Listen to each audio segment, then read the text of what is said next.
After high school, that's when I decided to, try out acting through my own church, through my church, ministry, Yeah. So if you look at just you growing up, how was growing up for you? Were you that exposed to this particular kind of industry? Was there any motivation behind, oh, when I grow up, perhaps I want to be in the film industry? If you just look at the environment that you grew up in, did you envision yourself to be where you are now in this kind of industry? Funny thing is, my background has imekuwa so much about music. Acting, film, not really.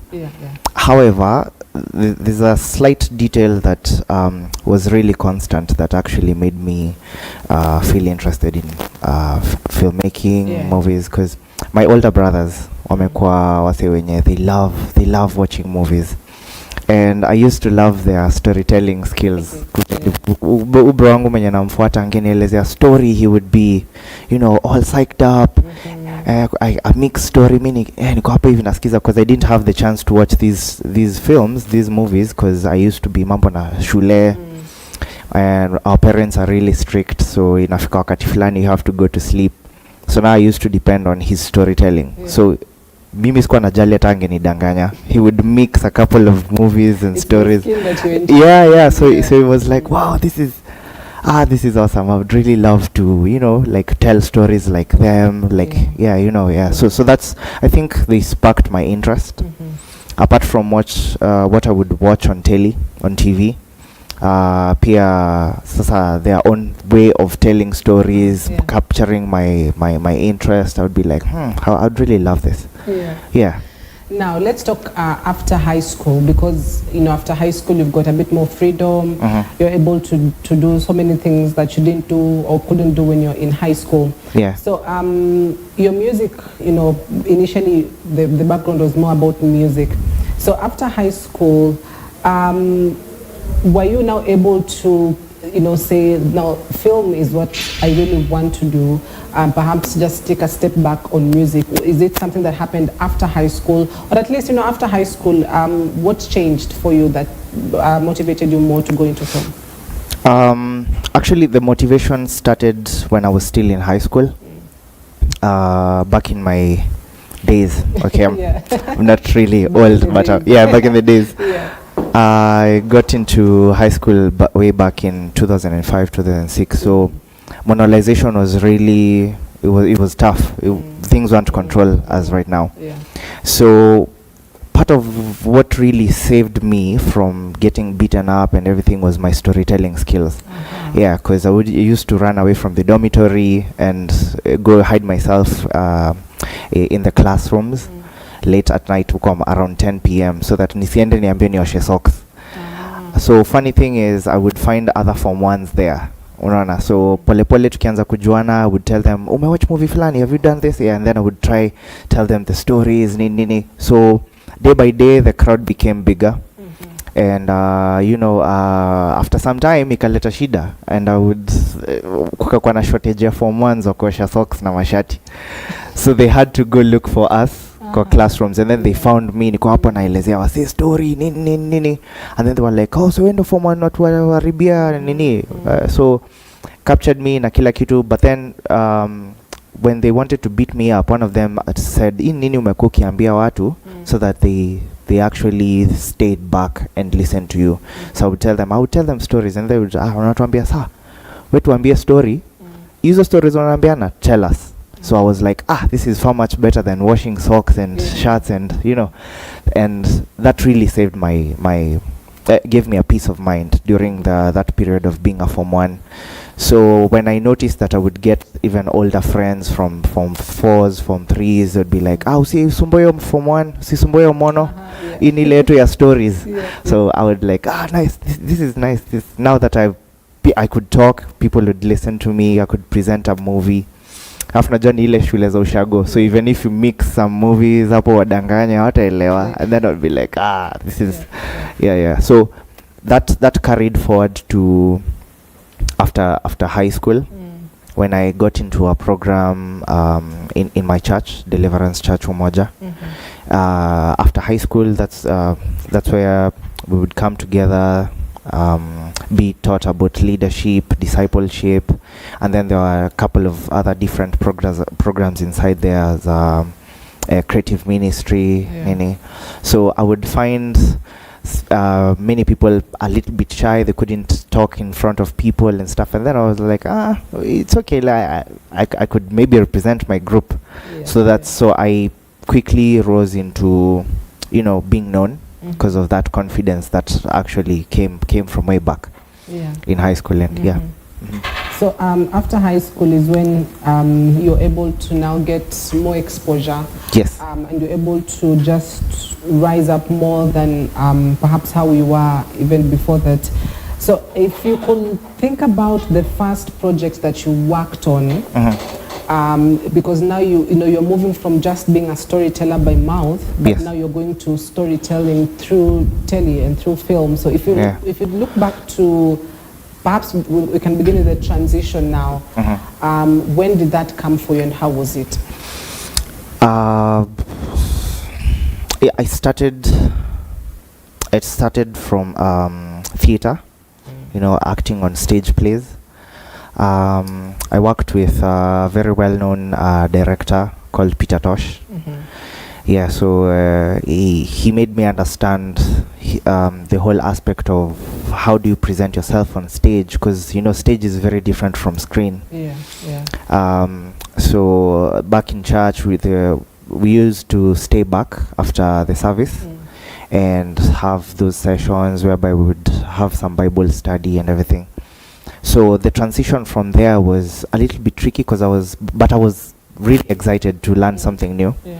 So I got to understand that stage is different. It's real life on stage, but slightly exaggerated. We would get to present some small skits in church, maybe based on some themes that have been preached during that month. Yes. It's actually a very long story, but I'm trying to yes. However, the first short film that we did was back in 2015. It came as more of a necessity because we had tried a lot of times to actually do a film. However, the challenge was we didn't know how to edit. We didn't know how to shoot. We didn't know all these technical things. We just wanted to, so I would make sure I would approach some of my friends who are in the media, church media, ask them, is it okay? Kamneza tokea, shoot for us. And then they'll be like, it's okay. There are programs that we have to follow first, So it became more of a challenge because I was like, okay, so when exactly can we get to do this? Because when they are available, some of us are not available. Some of us have gone to school. I remember this one huge setback that really sparked my interest into just doing it myself was when we got a chance for one of the guys in the media in the church media to shoot for us a certain film. So we quickly wrote a script, hatukuwa tumeplan. We didn't know about storyboarding, we didn't know about planning and everything. We just wanted to shoot something. Lighting was bad. We were doing some interior shots, but we didn't care. We just wanted to start. After all that effort na kila kitu, people hadn't eaten lunch. Watu wengine nilikuwa nimeambia usiende home, nini wameteteshwa nyumbani wajoosha vyombo. We finished shooting. And then sasa ndo mimi naona follow up. I get follow up.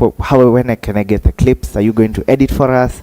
And then they'd be like, yeah, it's okay, no problem. So they shot using a camera. I think it was it's not the DSLR cameras. Hizi zingine zenye you have to, it uses tape. So I was made to understand that it has a process. Lazima ikuwe captured sijui kwa mark. Yes, and then churches, bureaucracy sometimes it's okay, but vile na delay vitu. However, I just waited patiently. 2 weeks, 3 weeks, 1 month, 3 months. finally vile nilienda kufuatilia hizo vitu zote, nikafika hadi to the person mwenye akona hizo tapes. So nikauliza, where are the tapes? There's something, the project that we did some time back, tukaambiwa, oh, hizo tapes, poleni, unajua kulikuwa na session fulani ya Bishop, we had to override, you know, we deleted and yeah. So I was like, man, it's okay, I understand, the show must go on. So if we really have to do this, we have to learn how to do these things ourselves. Yeah. So I tried looking into YouTube, and then I stumbled on that idea of making film using our phones. Hiyo wakati nilikuwa nimebarikiwa kidogo nikapata Nokia. It was Nokia Lumia 520. 5 megapixel. The camera wasn't bad, but it was somehow interesting. So we tried with that. And that was when we created our first film using that phone. It was really challenging. Many people didn't know about shooting, editing, so I had to do all of those things myself. Na shoot, kama kuna scene yenye siko hapo ndani, I get to tell my friend, hebu shikilia hivi, make sure the frame kichwa yangu iko hapa, isijae, you know. And manual explanation. And then after shooting, I would pause, go back and check and see, hata alisahau alikuwa na watch show, kwa hivyo wameenda kando, so we have to repeat. Battery going low, telling people, okay, we have to charge the battery. Anyway, finally the film came out after a couple of months, because immediately after shooting, I didn't have a computer, I didn't have Wi-Fi. So I had to, the little change yenye unabaki nayo ukishatumwa kununua mkate, alafu naambia, baki na hiyo 20 bob. Hiyo 20 bob ndo naenda nayo kwa cyber.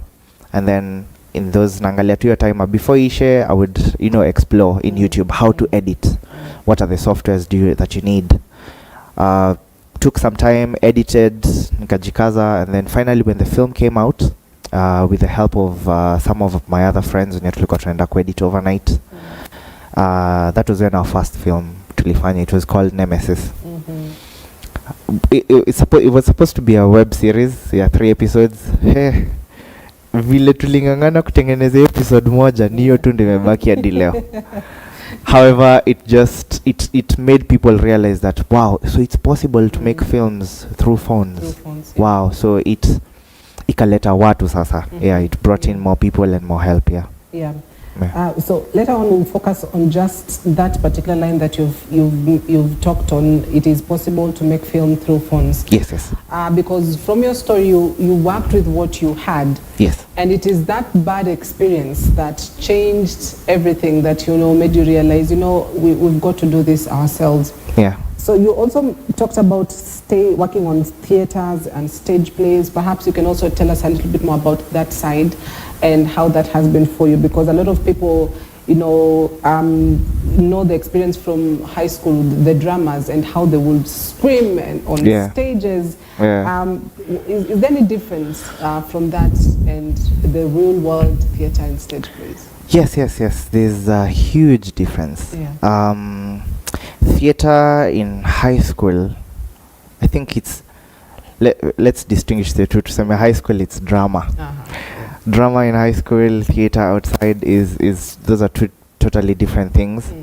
In high school, there's more of acting.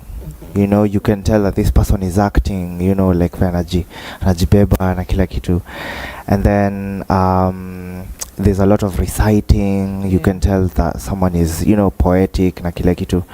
And then now theater outside here, you're trying to appeal to a different, a mixture of audience here.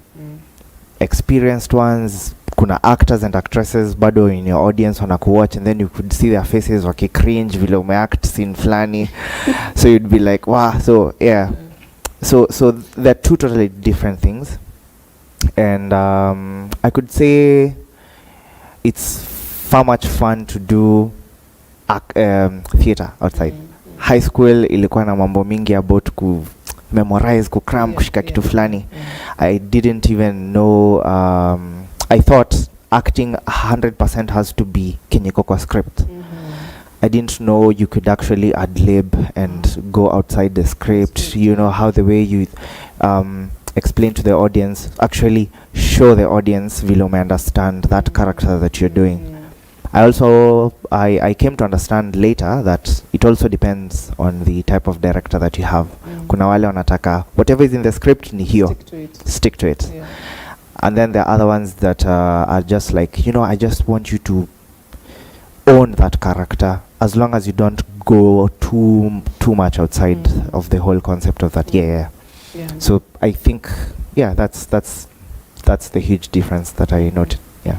So for you working in, you know, in theaters and in stage plays, how would you say that has changed your you know, mindset on, or at least your thinking on just how the film industry or the movie industry is? How has that working in that particular kind of stage changed it for you?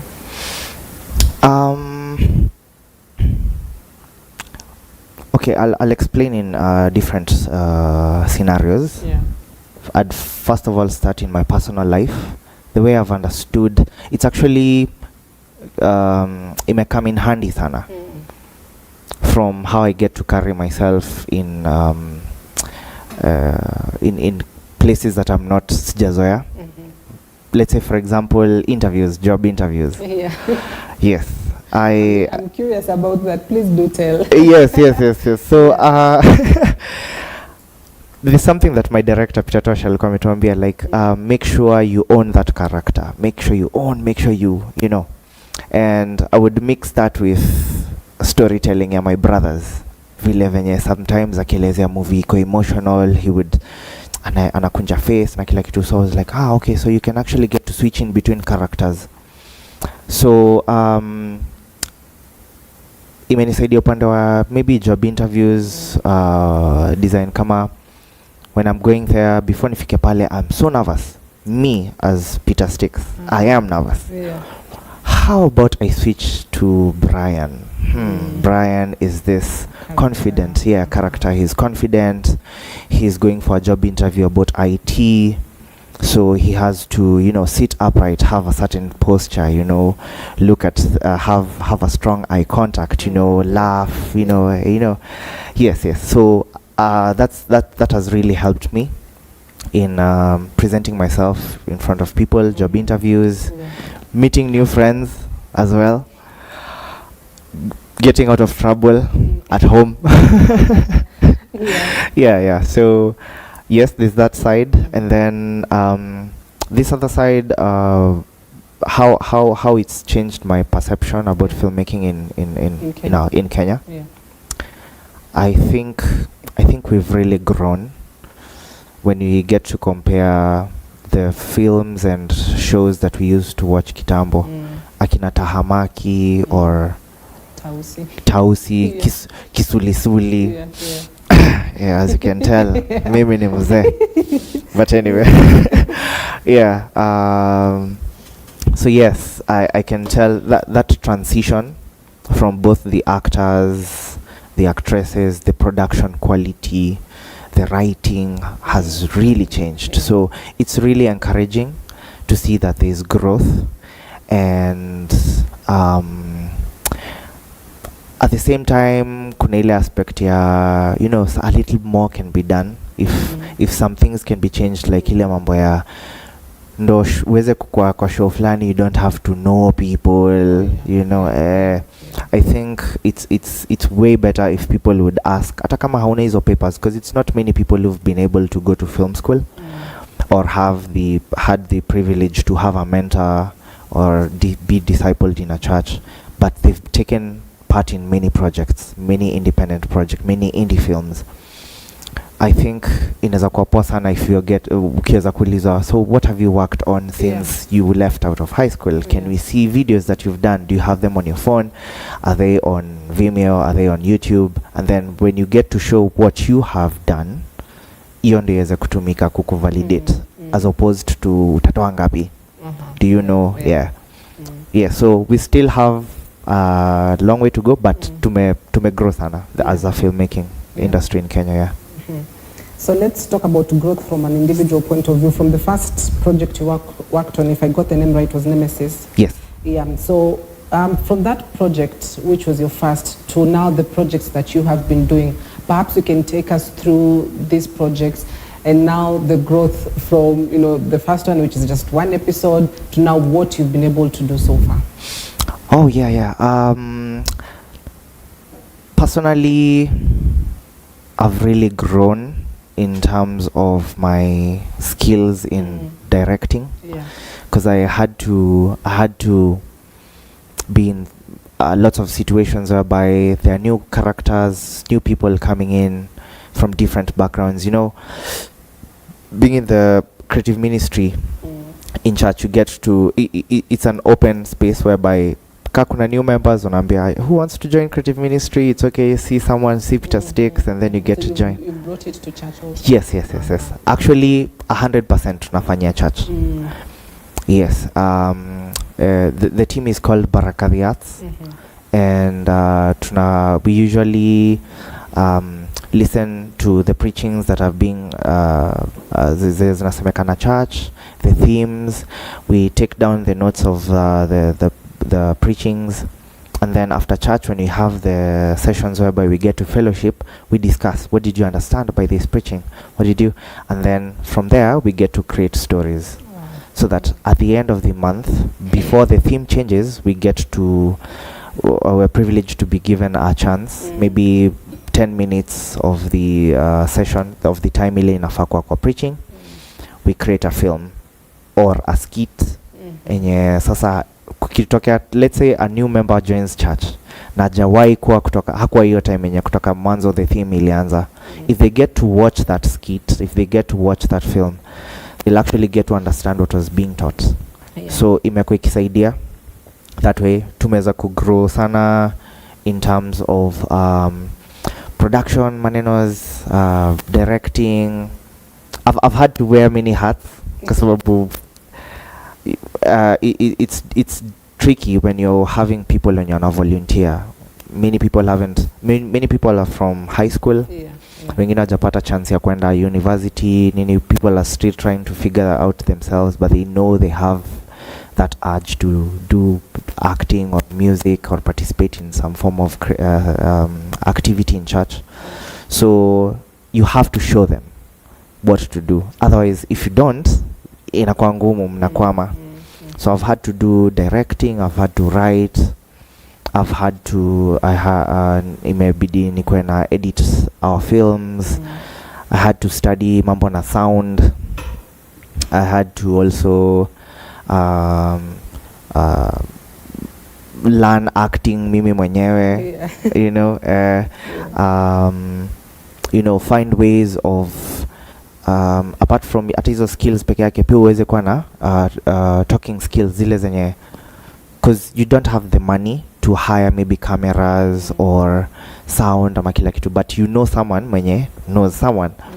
So kama uko na negotiation skills za kuweza kuongea naye, unaweza mwambia is it okay, unaweza tokea nini, it's okay, you will be credited pale, it will also help busy yako na kila kitu. So imeniforce pia hata niweze kujua kuongea na watu, kukuwa mtu wa watu.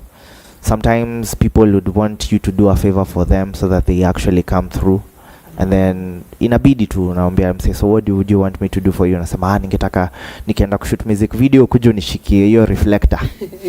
So nakuwa mtu wa mkono kama nikubeba hizo ma tripod and stuff. So I've had to in this whole process, hii struggle tu yote imekuwa privilege poa sana, nimelearn. Actually business yangu imetokea from there, from being active in creative ministry in church. I'm a graphics and website designer, so I've had to learn how to design posters for free for these shows. Zinekwa pale, hata kama kuna mtu atakuja, you just stick pale ikaitupoa. Necessity knowing how to design came from some of the members, but as in easy challenges zinanifunza tu vitu. We had challenges whereby some of our members walikuwa nazuiwa kukuja those sessions za kupractice in church kwa sababu wanaambiwa uko sure unaenda church, ama unaenda kucheza PS, ama kani msichana unaambia umeenda mambo ya vijana. So ilikuwa inabidi nita convince their parents aje, because sometimes I had to go with another friend of mine wenye tulikuwa tuna run the team naye Anthony. We had to go hadi kwa nyumba ya some of the members to talk to the parents here, you know, to tell them, mom, it's okay, anakuja na act and stuff, na nyinyi nani. So we had to say to see ni watu wa church nini and everything. No, write a letter. We had to write letters. So I thought if we could actually get to have a beautifully designed poster with the church's logo na kila kitu, it would also help. If we get copies, mtu akienda nayo home. And so through that constant practice imeweza kusaidia sana. My skills grew pole tu hivyo nikifanya tu kimchezo.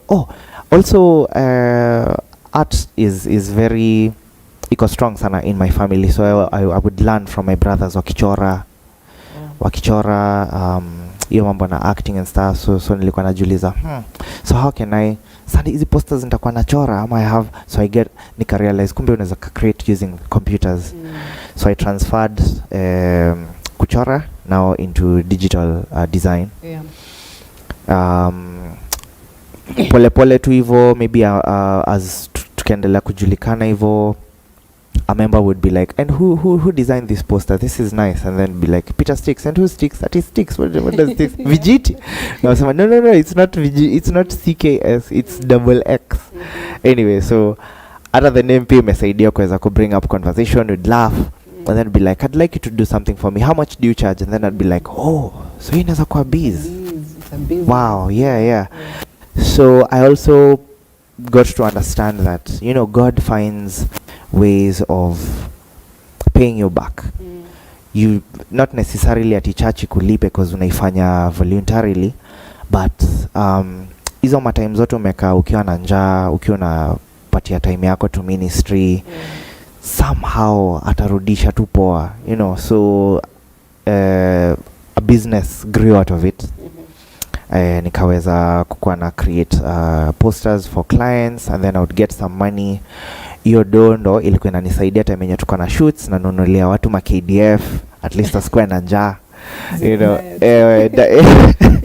You know, yeah. So it's really taught me a lot. Ndio imeweza kunisukuma hata into the current business that I'm running right now. And it's incredible how many skills you've learned. You know, you've got scripting, you've got editing, you've got sound, acting, graphics. You know, there's so many people in the industry just wish that they could even have those kind of skills, because that means, you know, more opportunities. Now I'd love us to talk to the audience, because they've heard you talk of, you know, directing and doing producing, and they're wondering, you know, what does that include? Now, we can't teach them, you know, everything. But, you know, perhaps you can just give snippets of, you know, what it is to be a film director, what it is to be a producer. What exactly do you do? Okay. I guess I'll just explain in layman's. I won't necessarily go into.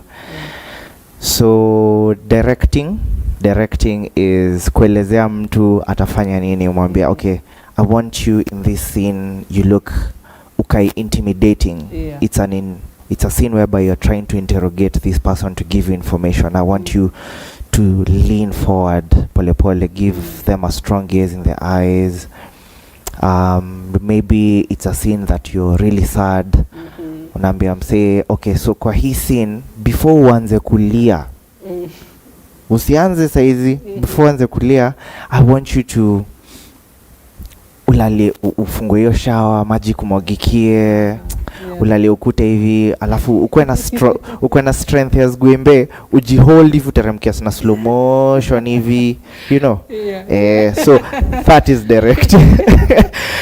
You have. It's funny because I've just, you know, I see those scenes so many times in movies, so I've just. Yes. So it's a very interesting side of production.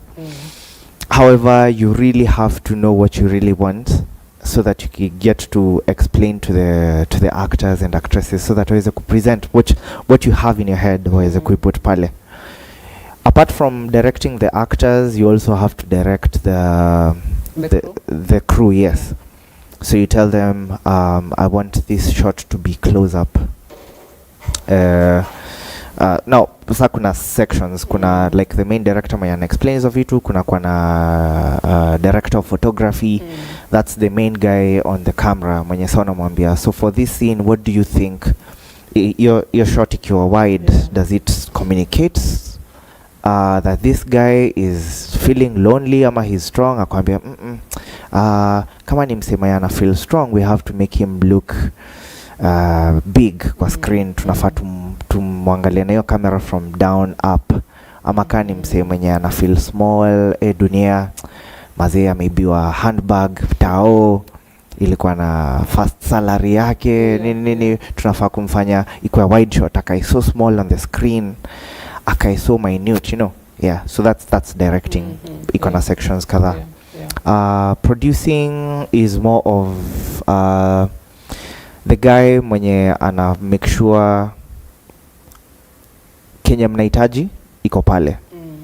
Pia iko na sections mob, kuna executive producers, kuna wale wenye wanatoa pesa, kuna wale financiers and ma sponsor. You know, but kwa independent teams ni ngumu kukuwa na hiyo privilege ya producers ati mmewagawanya hizi unapataga saa zingine hata ni mmoja ama wawili, so maybe do haiko involved, but niwe ni ule mse mwenye at least ana try ku control, anasema okay, so we need to know where the location is, so ataita mse amwambie cheki, wewe unakoga unaishi Kayole, kuna scene fulani ya Ugondi tunataka ku act, ni place gani yenye ni safe, tukienda huko na camera zote ibiwa, but ni place yenye inakaa tu kind of dangerous or something, so go look, ukiona take photos, send it to our WhatsApp group at least tuone. And then maybe kama kuna scene ya restaurant, yeye ndo ataweza kwenda aongee na wao watu wa restaurant, ambie we're from this group, tuko church, we're shooting this film, kuna scene fulani tunataka tu tuonyesha watu wakiwa wanakula chipo. Is it okay kama mnaweza tu allow tukuje to shoot a certain time? We don't have money, but we don't have money to pay you guys for the space, but tutatafuta do ya kubuy fries, so that as we are acting we've actually bought. Unaona, so kwa so mpaka kwenye hiyo skills za kuweza kuonyesha watu like we're not just using you, you're also getting something from us, we just need your help.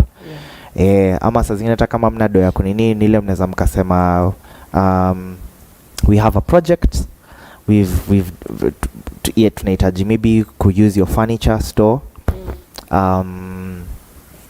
we don't have money, but if you want we can shoot for you a free advertising video that we can post, that you can use to post on your socials, iweze ku attract people, because many of these guys when you're on physical shops hawajaingia so much into the digital space, digital marketing.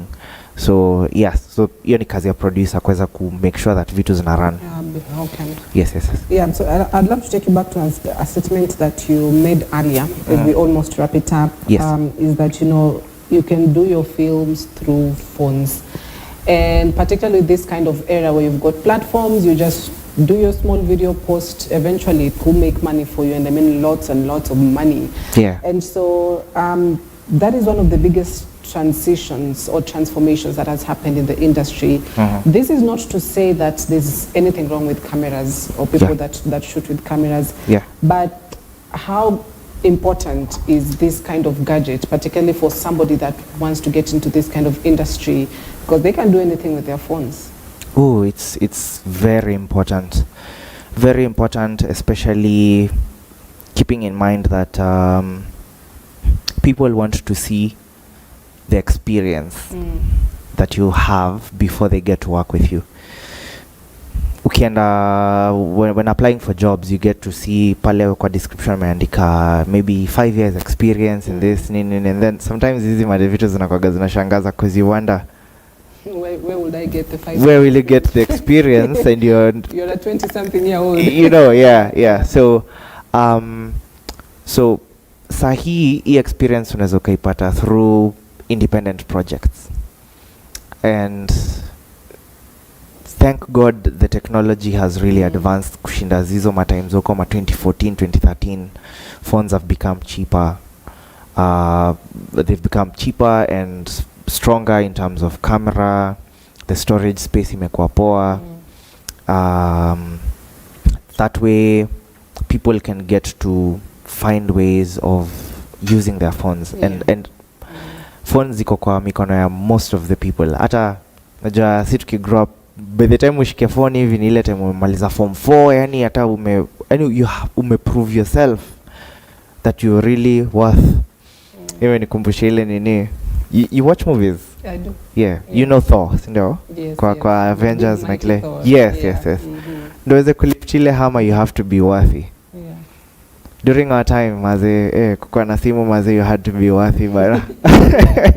Yeah, so mpaka kumefanya chores zote na kila kitu, mzazi amejua huyu ni wacha tumpatie simu, na ile simu unapata si smartphone, si anyway, so, zile za kifutika.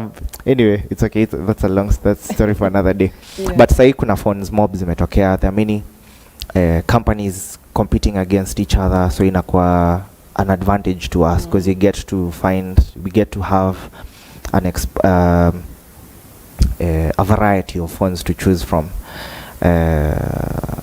and apps pia zimetokea zenye unaweza uka-edit. These days you don't have to do everything on your computer. I remember there's this one project that we did after Nemesis. You know, during time we are shooting Nemesis, people didn't believe that we could actually shoot a whole film on phone. So actually before we did Nemesis, I had to shoot another small film and then convince them it's possible. And then they were like, oh yeah, baby, okay, so let's try. So there's a certain film that now that people had been convinced that you can actually shoot on phone but to edit on comp. So now they would be like, saa zingine hata ningeuliza msee, hey, it's been long sijakuona umetoa project yako, cause usikuwa unategemea tu projects zetu tunafanya as a team. Pia you as an independent artist, you could be working on something, work on yourself, so that ukikuja hapa we get to see what you've been working on at home, in school. And then they'd be like, ni vile sina comp. Naambia, no, you have the phone, you can shoot. Nasema, yeah, it's okay, I can shoot with my phone, but I don't have a computer to edit. And then that sparked something else. We have to show people. And there's a challenge that I did. We shot a small filmmaker, It's Him. It's 100% shot on phone, 100% edited on phone itself. Kuna tumia another app yenye inaitwa Kindmaster. Yeah, so everything from the sound effects, the soundtracks, everything. Kama ni download from YouTube, una try to figure out how do I download soundtracks from YouTube. Unatumia SnapTube, okay. Una upload, una realize kumbe kuna vitu kama copyright strikes. I didn't know there are copyright strikes. So you can't monetize it, and then you're like, it's okay, we don't have to wacha to practice. Ikifika point yenye tuko strong now, we have a very huge project yenye it's okay. That's when we can create stuff from royalty free content that we won't be trap at your copyright strikes. Yeah, so it's possible for people to make films using their own phones. Technology has really advanced, people have really grown. Households have changed. Wazazi kitambo walikuwa nazuia sana watoto rasi watch movies ama nini. These days the parents are young, so they're like, hata wao ndo wanakuja na series home na wachapo na watoi, so watoi wana grow akijua okay. Kwa hivyo sasa kama ni scene, kuna my nephew once alikuwa ametushtua sana. Nephew yetu mdogo aliruka from one building to the other akiwa kwa juu kwa sababu ya kuwatch Spider-Man. Akwa like ameambia watu Spider-Man alafu karuka cha. So bro wangu anafika home anaambia, wow, unajua mtoto wako aliruka kutoka kwa hii ceiling building to the other. Guy, thank God hakuanguka. Nini limu influence films, So there's also power in what we watch. What it's I think nimeenda outside hiyo mambo na yeah, but anyway, yeah, it's very possible to create films using phones. Yeah. So I'd love to give you the final word to just wrap it up, because we're out of time. So in like a few seconds, Just do tell us about what your vision is. Where do you see yourself in the future? We've got, you know, the industry is growing, as you've said. Kenyan movies, you can now watch them in the biggest streaming sites across the world. So in a few seconds, what is your vision? What are you looking forward to the future? I'm looking forward to a future where churches really get into filmmaking, and many people get mentored and discipled into making Christian films. Hata kama si Christian films, ikwe ni films with meaningful filmmaking, where people won't feel discouraged just because they haven't gotten a chance to join a school, where people can be confident enough to make independent films using their phones, their friends, pamoja. I'm looking forward to a future where filmmaking itakuwa really appreciated by the government, really, like really, mpaka, yes, yeah, immensely, in a way that probably hata some taxes zikwe lifted off, yani iweze ku encourage more people to come and do filmmaking in our country, more chances for young people to get featured in these films, because we've got many talented people.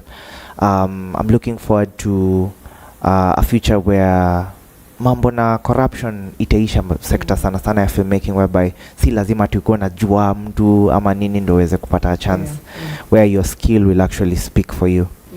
And I'm looking forward, my vision is currently where I am, what I have been able to learn niweze kufunza wase wengi waweze ku grow, and they get to disciple other people, and tuweze kuwa tuna meaningful films as natokea Christian films, quality Christianity, quality Christian films. Christianity sikuwa tu associated with mediocrity, ya tunasema Christian films hazina hata umfama storically, you know. Yes. All right, so thank you so much, Peter Mugambi, Stixx. I think I should just call you Peter Stixx. Yeah. For coming in this morning to shed more light about this interesting industry of film. He's a film director, a producer, has got his skill sets on editing, scripting, sound, acting as well, and graphics. So asante sana for coming in. Thank you so much, to shed more light on this. So if you've missed this broadcast, you can rewatch it on our social media platforms on EBN TV. If you'd love to get in touch with Stixx here, you can always send us an SMS through our SMS line, and we'll be able to help you as much as we can. So have a wonderful day ahead. My name is Cynthia Nanjala. Blessed morning.